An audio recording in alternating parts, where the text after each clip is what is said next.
महानायक और भारतवर्ष की सीरीज में आप सभी का स्वागत है।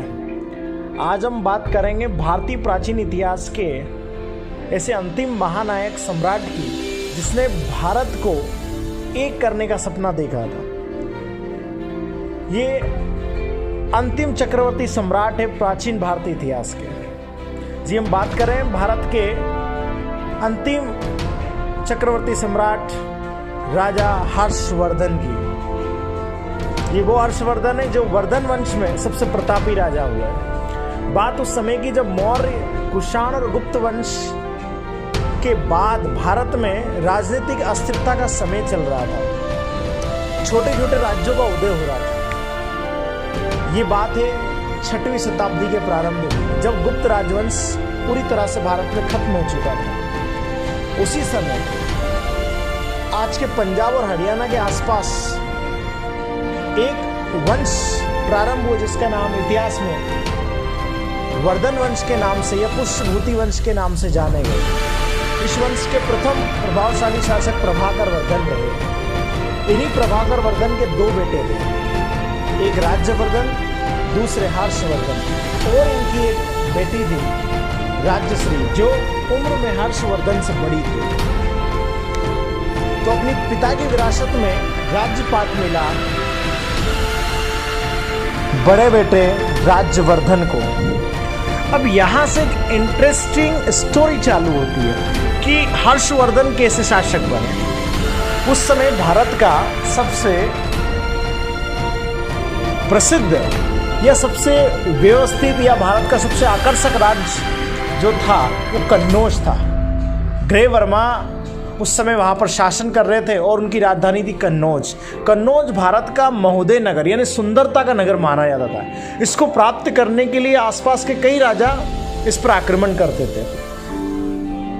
यह उस समय की बात है जब राज्यवर्धन थानेश्वर के शासक बने और उनकी छोटी बहन की शादी मौखरी वंश के राजा ग्रे वर्मा के साथ की गई। कुछ समय बाद मालवा के शासक देवगुप्त ने ग्रे वर्मा पर आक्रमण कर दिया और ग्रे वर्मा को पराजित कर दिया तथा राज्यश्री को बंदी बना लिया। यह बात जब राज्यवर्धन को पता लगी तब अपनी बहन की सहायता के लिए वो अपनी सेना लेकर कन्नौज पर आक्रमण किया और उन्होंने मालवा के शासक देवगुप्त को परास्त कर दिया, खत्म कर दिया और अपनी बहन को छुड़ा लिया। उस समय माना जाता है कि देवगुप्त की सहायता के लिए बंगाल का शासक शशांक ने कन्नौज पर आक्रमण कर दिया। ये शशांक वही था जिसने बौद्ध वृक्ष को काटा था।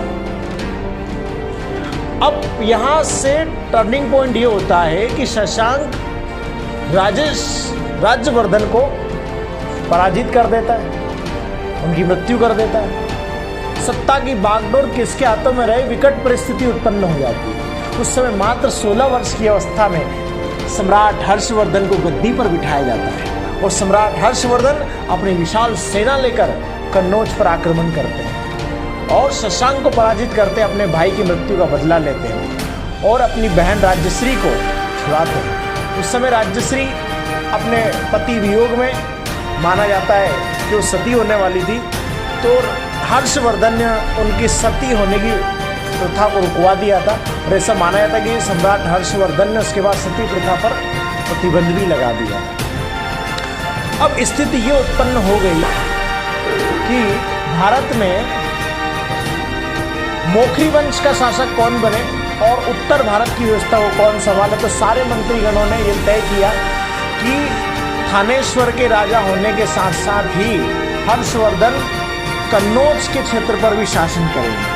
बस यहीं से उनका राज्य प्रारंभ हुआ और बहुत कम उम्र में उन्होंने राज्य प्रारंभ करना स्टार्ट कर दिया। धीरे धीरे धीरे उनका साम्राज्य बढ़ता गया। अपनी विशाल सेना के द्वारा उन्होंने उत्तर भारत को जीत लिया। ऐसा माना था कश्मीर से लेकर दक्षिण में गोदावरी नदी के तट तक उनका साम्राज्य था। गांधार से लेकर बंगाल तक उनका साम्राज्य था। उत्तर भारत में उन्होंने पूरा साम्राज्य बना रखा था। वो दक्षिण भारत को भी जीतना चाहते थे और उनका युद्ध होता है चालुक्य नरेश पुलकेशिन द्वितीय से, लेकिन पुलकेशिन द्वितीय से नर्मदा नदी के तट पर पराजित हो जाते हैं, तो उनका दक्षिण अभियान रुक जाता है। उनके जीवन में ये एकमात्र एक हार थी। इस बात का जिक्र हर्षचरित में उनके दरबारी कवि बाणभट्ट ने अच्छे से किया है। ऐसा माना जाता है कि हर्षवर्धन एक राजा होने के नाते विद्वानों के संरक्षक, कला के प्रेमी थे। इन्होंने ये खुद भी एक अच्छे नाटककार थे, रचयिता थे, कवि थे। इन्होंने प्रसिद्ध नाटक नागानंद, रत्नावली और प्रियदर्शी की रचना की थी। इनके समय में प्रसिद्ध चीनी यात्री, जिसको यात्रियों को राजकुमार कहा जाता है, हैन सॉन्ग भारत आया। इसने उस समय की सारी चीज़ों का विवरण अपनी पुस्तक सियुकी में किया।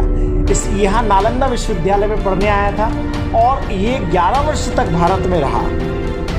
इसके अनुसार कहा जाता है कि पहले हर्षवर्धन शिव भक्त थे, शिव उपासक थे, लेकिन बाद में उन्होंने बौद्ध धर्म को स्वीकार कर लिया था।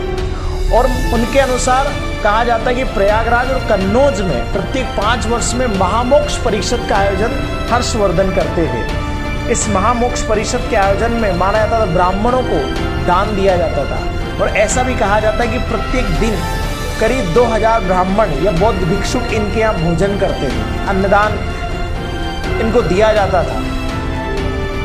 और भारत में एक विशाल ऐसे शांतिप्रिय साम्राज्य की स्थापना की और एक अर्थव्यवस्था को ऊंचाई पे हर्षवर्धन ले गए। इनकी विशाल सेना में कहा जाता है कि 60,000 हाथी होते थे। एक परोपकारी राजा थे जो पूरे उत्तर भारत में परोपकारी कार्य के लिए जाने गए। माना जाता चीन जैसे देशों से इनके बेहतर संबंध रहे। इन्होंने अपनी कलात्मक श्रेणी, माना जाता है कि 5वीं बौद्ध संगीति इन्हीं के समय में होती है और उस संगीति के अध्यक्ष हैन सॉन्ग होता है। कुंभ मेले की परंपरा प्रयागराज में वहीं से प्रारंभ होती है। माना जाता है कि यहीं से कुंभ परंपरा पूरे भारत में प्रारंभ हुई थी। धीरे धीरे उत्तर भारत का यह वर्चस्व स्थापित होता गया, लेकिन समय परिस्थिति बदल गई। इतिहासकारों के अनुसार ऐसा कहा जाता है कि इनका कोई बेटा नहीं था, इनको कोई वंश नहीं था, इनके कोई बच्चे नहीं थे, इसलिए वंश आगे नहीं बढ़ पाया। लेकिन कहीं कहीं इतिहास में ये भी मिलता है कि इनके 2 बेटे थे, उनकी हत्या इनके कुछ कूटनीतिज्ञ मंत्रियों द्वारा कर दी जाती है। तो हम ये कह सकते हैं कि यह अंतिम समय में इनका कोई वंशज नहीं था जो वर्धन वंश को संभाल सके। और ऐसा भी कहा जाता है कि सम्राट हर्षवर्धन को इतिहास में हैनसॉन्ग ने शिलादित्य कहा है। इनको शिलादित्य के नाम से बड़े प्रसिद्ध हुए और ये यहाँ सम्राट माना था कि प्रयागराज कुंभ में सब कुछ दान करके आ गए थे। इनके शरीर पर सिर्फ अपने कपड़े बचे थे। उसके बाद ये अपना पूरा साम्राज्य अपने मंत्री के हाथों में सौंप दिया और यहाँ तपस्या करने चले गए। ऐसे महान सम्राट हर्षवर्धन भारत के अंतिम हिंदू चक्रवर्ती सम्राट भी कहे जाते हैं। यह स्टोरी आपको जरूर पसंद आई होगी, कमेंट में जरूर लिखिएगा। नेक्स्ट स्टोरी में मध्य भारत के प्रसिद्ध महानायकों के जीवन चरित्र को हम देखेंगे। मिलेंगे बहुत जल्दी। जय हिंद, वंदे मातरम।